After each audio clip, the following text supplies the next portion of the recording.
Hello and welcome to a brand new episode of Smart Money. Now, in June of 2023, Fortune magazine put out a report saying that in the US, Gen Z is investing younger than any past generation, and 80% of Gen Zers are investing their money before they hit the age of 20. In India, 27% of India's population comprises of Gen Zers, as we call it. So today we've decided to talk about investments in India for the younger generation.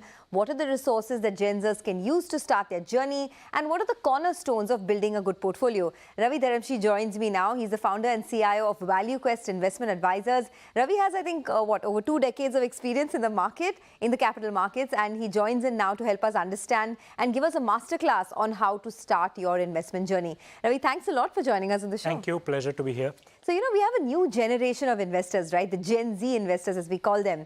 What are the things to get right for an aspiring do-it-yourself investor? I think, so first of all, I think it's a great thing that India is a young nation. And one thing that Warren says is that, he started investing at the age of 11 and he was a little late. So that means at least these guys are starting at the right time. I am 45 today. I probably started at 22, 23. I should have also started earlier. So starting early is the most important thing. But to get, become a correct do-it-yourself investor, you need a correct mindset. You need correct mentors. And you need to develop certain level of correct books, and you have to read and become a learning machine. So this I believe are what is required to become a true do-it-yourself investor. Very broad set of requirements for becoming an investor. So the good thing is investing is the last art of last liberal art, is as Robert Hagstrom has written a book on it. What it essentially means is that just by your intellectual power, you can make money. And you don't even need to have great amount of money to start off. So this is where people can actually improve their lives over a long period of time. And investing definitely falls in under that last liberal art. We're having a very interesting discussion I was having with Gautam Duggad of Motilal Oswal. Now, Titan, of course, as we know, has hit 3 lakh crore market cap. And in 2003, right, if you had invested 1 lakh rupees in Titan, today you would be sitting with, I think, 6 crores or so in your account. That's the kind of wealth you would have made. And Gautam was telling me that, in 2003, I was busy putting that money in my MBA. So that's the kind of opportunity cost, right? Correct. But for such young investors, what is needed to make money in the market? So, understanding that such kind of opportunity exists is the first step towards it. See, what is needed is, of course, you need the vision to see. Then you need the fortitude to hold, and you need the courage to capitalize. What do I mean by this? If somebody in 2003 had told me that I can see the future clearly, and this is what is going to happen to Titan 20 years down the line, still I would not have made that much money. Why? Because, the journey is not one way up. There have been at least 10 corrections of more than 10-20% in Titan. There have been 2 corrections of more than 50% and 1 correction of 80%. How do you live through that? How do you build the conviction to buy more and not panic? That requires a different level of fortitude, different level of courage. And that comes only through doing your own research, having that own conviction that this is the company, they are in the right market, they have the right management who is guiding the ship through the tough times, and they will come out trumps eventually. So that kind of conviction is required for you to be able to capitalize on that. This, many people knew it, but there's only one person who actually capitalized on Titan, right? So that's what the story is. And one more thing I would just like to add is that for, even without Titan, you could have bought something else. There are many ways to achieve nirvana over here. There is no one single way. So that's the beauty of investing, that if you pick any 10 great investors in this market, the winners for them have been completely different. Yes. So that tells you that you can also do it, but you have to have that level. What did these people have, and what did they do right that you can copy from or learn from or inspire from, as I would say. So it's available to anyone and everyone. So the big lesson from Titan, according to me, is that find companies which have a moat, B, of course, strong leadership, good corporate governance, low debt, and, are in a growing industry, right? So how does one do that? What are the salient skills that one needs, the intangibles that one needs in order to, sort of identify such gems? So fundamental analysis is the step one. What are all the steps that you mentioned about great management, corporate governance, big opportunity size? So we have something called a scale framework.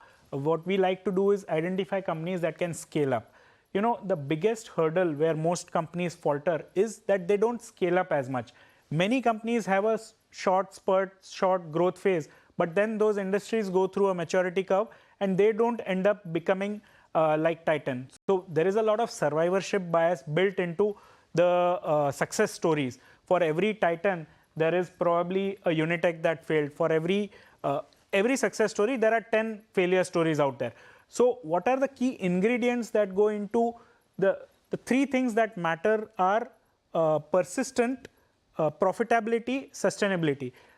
So that is what we need to achieve. What you need to see is that company becoming a cash flow generating machine which can sustain itself over a long period of time. We have to give the equity the power of compounding, and the power of compounding curves if your period of holding is longer, and your period of holding can be longer if that company is day in and day out working towards sustaining their competitive edge or the moat, as you called it. The thing is, moat is not static. Moat can also go up and down also. So you have to understand which is the company that is actually gaining competitive advantage vis-a-vis the others. Okay. So, for example, Bajaj Finance is another example. You know, 15 years back, hardly anybody spoke about Bajaj Finance. Today, Bajaj Finance is a giant. Absolutely. So they have become that cash flow throwing machine. And it doesn't matter what I say, it is easier said than done. In hindsight, it looks very easy. You know, we should have identified the moat and this and that. But when somebody invested in Titan, or for that matter, Eicher Motors, in Titan, it used to be a watch company in 2003. 2023, it's a jewelry company. So that it is only by, if you knew that there is a management that can identify the upcoming trends and capitalize on that opportunity while maintaining the balance sheet and keeping highest levels of corporate governance. It's one thing you have to understand is that investing is a probabilistic game. You will never be 100% right. There is nothing called as certainty over here. But you can put the odds in your favor. So a lot of people also think, you know, stock market is gambling. But what is different from gambling over here is, in gambling, your odds don't change. If you're betting on a roulette table, your odds are 1:35. The house always wins, yeah. And the house always keeps a cut over there. But over here, you can actually improve your odds of winning by understanding what are the drivers of the growth, what are the drivers of success, and are those ingredients present in the company that you are looking at. So do you have any such stories? And I want to put a disclaimer that these are not stock recommendations, but any of these stories where, you know, you would have invested some money with, say, your first salary in one stock, and that stock would have compounded, you know, substantially over the years? Yeah, I'm lucky enough to have such stories.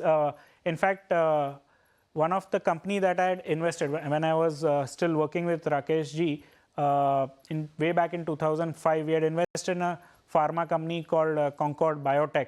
Okay. And that company, it was actually, he was seeding an entrepreneur who was trying to make his own mark in the field. And we would have invested in that company when it was barely 50 crores market cap. And today, now it is listed on the markets and it is quoting at about roughly 13,000-14,000 crores market cap. Wow. And I am still lucky enough to be a shareholder in that. I have sold about 1/3 of my holding when a private equity player came in about 5-6 years back. But I still continue to own 2/3 of my holding, and it's compounded at roughly some 36-37%, if I'm not mistaken. 37 times, you mean? No, percent compounding. Oh, so that's the beauty of compounding. Okay, 37% becomes almost 200x in 20 years time. Oh, wow, that's phenomenal. So the 35-36% doesn't sound good, doesn't sound great when you look at it from 1 year perspective. But the power of compounding comes through. Especially when you have so many stories where stocks double in a year's time or even 3-4x in a year. But it's the beauty of compounding, beauty of time horizon. It's the sheer thing that I held it on for 20 years is what has made me the money, and not that I was very smart about it. I was lucky. I was in the right place, right time. I got allotted some shares, and I'm still holding on to it is the reason why I'm making money. Okay, the one thing that the younger generation has that we don't have is time, right? They may not have the skill set, but time will sort of make up for all of that. Sure. So how does the viewer who's watching us today, how does one look for mega trends in this market and capitalize on that using time? No, I think that's a brilliant point. Not many people think of the market in that way. People look for bottom-up ideas where, this is a good company and it will do good over a long period of time. But there are times when you actually need to identify which are the themes, sectors that can do well over the next 5-10 years. Like, for example, if you had identified technology way back in late 90s and you would have gotten into a company like Infosys, or we have heard so many stories about Wipro, where people, when Azim Premji, when he was having some issue with cash, as in he was facing some cash crunch, he actually went to his dealers and told them, you keep some shares and you know what, don't worry about it, I'll pay you when time comes. And those shares have gone on to become worth hundreds of crores. So there are so many such stories, identifying IT in late 90s, identifying pharmaceuticals in early 2000s, identifying chemicals is as late as 2014-15, identifying railway defense stocks 3 years back. Those are the kind of opportunities where your wealth can multiply multifold. Even so an entire sector is 10-20x. Your best winner can be 100x also. So from here, if you had to identify some mega trends, based on your research, what would they look like? So I'll tell you one, there is a huge mega trend panning out, which is energy transition. I think the world is moving away from fossil fuel towards renewables. Now, the way the power is generated is changing, the way the power is consumed is changing, and in between, the way the power is going to be transmitted is also changing. Because in the energy mix, for example, coal and crude had a big part, which is the fossil fuel. But of course, the thermal power plant is a very stable source of power plant. Now, as compared to that, wind or nuclear or solar are not so stable and are not so consistent. Nuclear might be, but solar and wind are not. So, solar, for example, generates wind power only during daytime. Wind generates only during nighttime. So, that is very different. So, but you have to still build capacity for transmitting at the peak level. So, if you are putting up a 1 gigawatt solar plant, it generates only 250 megawatt. It doesn't generate full 1 gigawatt. While a thermal power plant would generate about 80-90% of its capacity. So everything is changing in the field of energy, and whenever this happens, usually the way we like to play any particular large theme is to find picks and shovel sellers. See, whenever there is a gold rush, now this is in the late 1800s, when there was a gold rush in California, people had gone to dig gold and they were finding gold in the river. Whether people found gold or no, we don't know. But the guys who were selling the shovels definitely made a lot of money. So that is how you should be thinking about it. If there is a large trend that is happening, you have to find who are the picks and shovel sellers.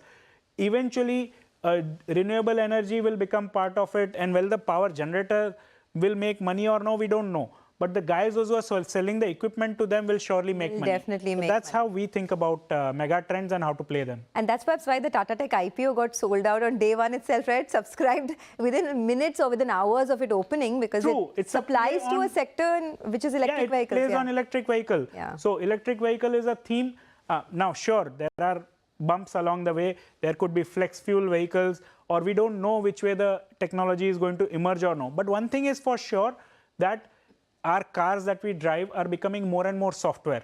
They are not anymore mechanical. So we are moving from mechanical to softwareization of the car. And in that, companies like Tata Tech have a much bigger and larger role to play automatically. So, and they have an in-house customer, of course, which is their group company.